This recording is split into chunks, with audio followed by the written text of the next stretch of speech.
दोस्तों, वृंदावन, जिसे भगवान कृष्ण की जन्म भूमि माना जाता है, भारतीय संस्कृति और धर्म का एक अनमोल हिस्सा है। ये जगह न केवल आध्यात्मिकता से भरी हुई है, बल्कि इसकी हर गली, हर मंदिर में भगवान कृष्ण की लीलाओं की गूंज सुनाई देती है। यहाँ हर श्रद्धालु और पर्यटक दोनों ही भगवान कृष्ण के अनगिनत किस्सों और चमत्कारों का अनुभव करने के लिए आते हैं। लेकिन दोस्तों, एक दिन जब श्रद्धालुओं से भरी एक बस वृंदावन की ओर जा रही थी, तभी अचानक एक चौंकाने वाला हादसा हुआ। बस यमुना नदी में गिर गई।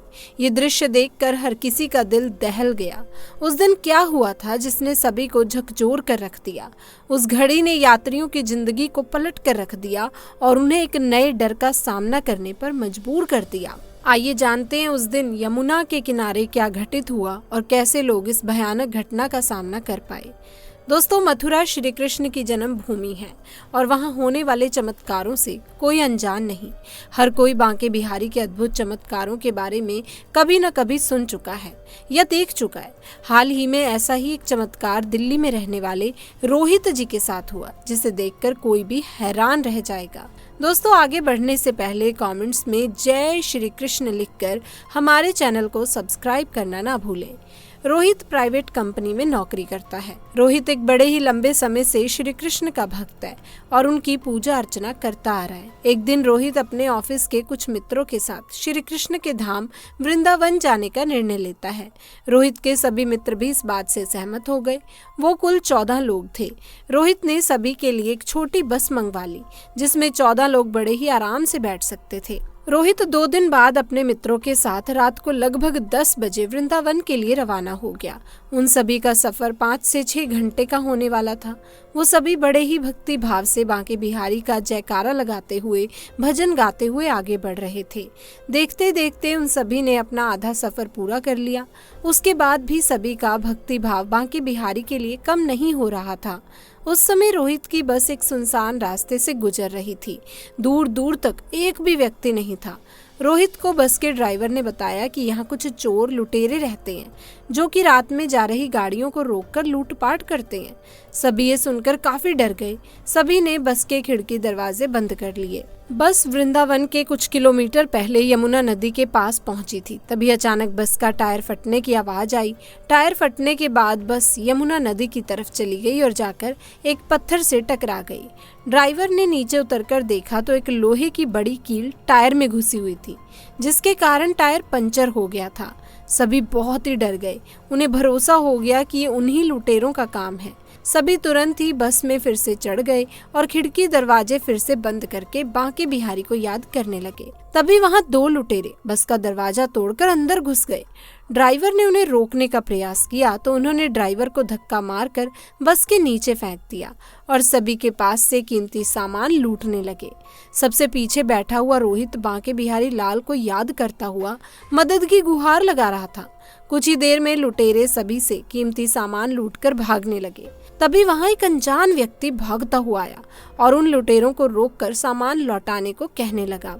लुटेरों ने उसे भी हथियार दिखाकर उसका उपहास उड़ाते हुए रास्ते से हटने को कहा, परंतु वो व्यक्ति निडर होकर खड़ा रहा।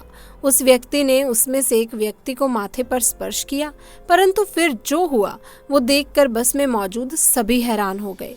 लुटेरा व्यक्ति के स्पर्श मात्र से जमीन पर गिर गया और उसके हाथ पैर अकड़ गए।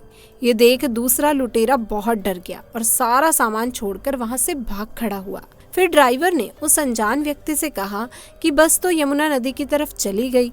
इस पर अनजान व्यक्ति ने उत्तर दिया, आप इधर इंतजार करें, मैं किसी को सहायता के लिए लेकर आता हूँ। सब सोचने लगे कि सुनसान रास्ते के बीच ये व्यक्ति किसे बुला कर लाएगा।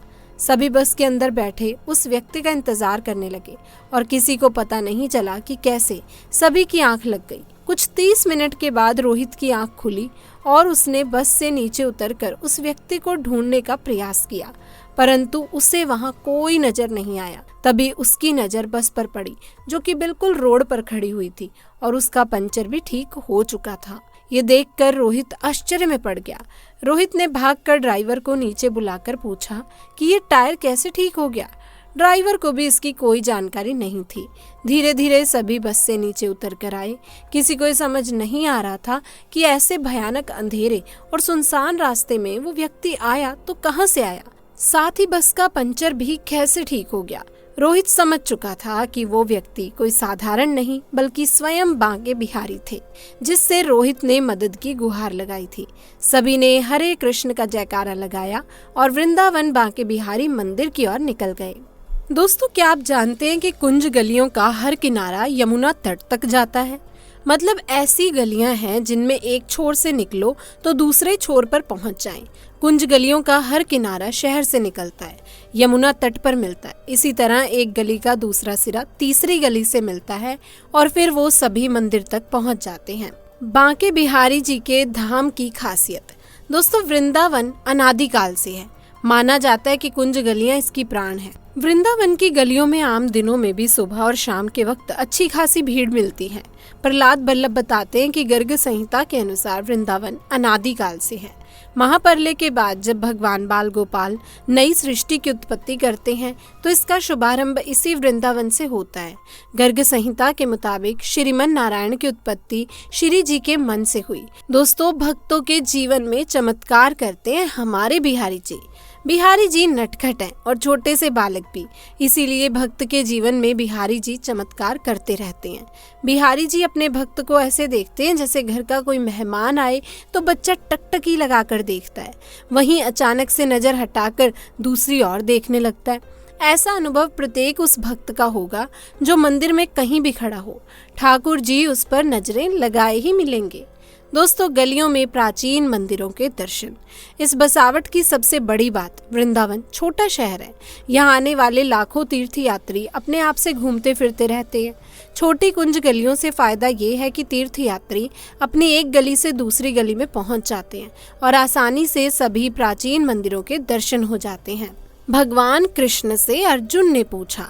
श्रीमद् भागवत में भगवान कृष्ण से अर्जुन ने इसके बारे पूछा था। अर्जुन ने भगवान कृष्ण से कहा, भगवान आप रहते कहाँ हैं? सब लोग आपको ढूंढ रहे हैं। तब भगवान ने ये उत्तर दिया, ना तद्वा सहते सूर्यो ना शशांको ना पावका यदगत्वा निर्विन्ते तद धाम परम मम।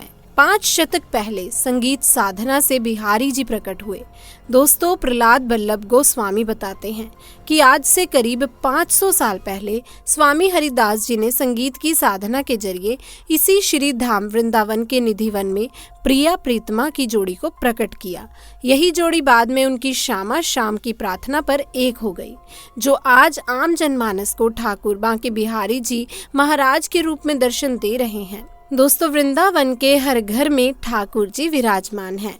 वृंदावन में करीब 5,500 मंदिर हैं। प्रमुख मंदिरों में कुंज गलियों में घूमते हुए आसानी से दर्शन आप कर सकते हैं। यहाँ हर घर में ठाकुर जी विराजते हैं। इनमें सप्त देवालय 7 मंदिर हैं। गोविंद देव, गोपीनाथ, मदन मोहन मंदिर, राधा दामोदर मंदिर, राधा श्याम सुंदर मंदिर, गोकुलानंदन मंदिर, राधा रमण मंदिर आदि शामिल हैं। इन मंदिरों की स्थापना वृंदावन में चैतन्य महाप्रभु के शिष्यों ने की थी। जहाँ नजर दौड़ाओ मंदिर ही मंदिर। हरियत्री संप्रदा के बांके बिहारी राधा बल्लभ किशोर वन, युगल किशोर मंदिर, अष्ट सखी मंदिर, कात्यायनी मंदिर, रंगजी मंदिर, इस्कॉन टेम्पल, प्रेम मंदिर, माता वैष्णो मंदिर शामिल हैं। तो दोस्तों, ये थी हमारी आज की खास वीडियो वृंदावन की घटना से जुड़ी और उसकी जानकारी से जुड़ी। मैं उम्मीद करती हूँ वीडियो आपको जरूर पसंद आई होगी। अगर हाँ तो इसे लाइक करें, शेयर करें और चैनल को सब्सक्राइब करें। आपसे फिर मिलूंगी एक नई वीडियो के साथ। तब तक के लिए राधे राधे।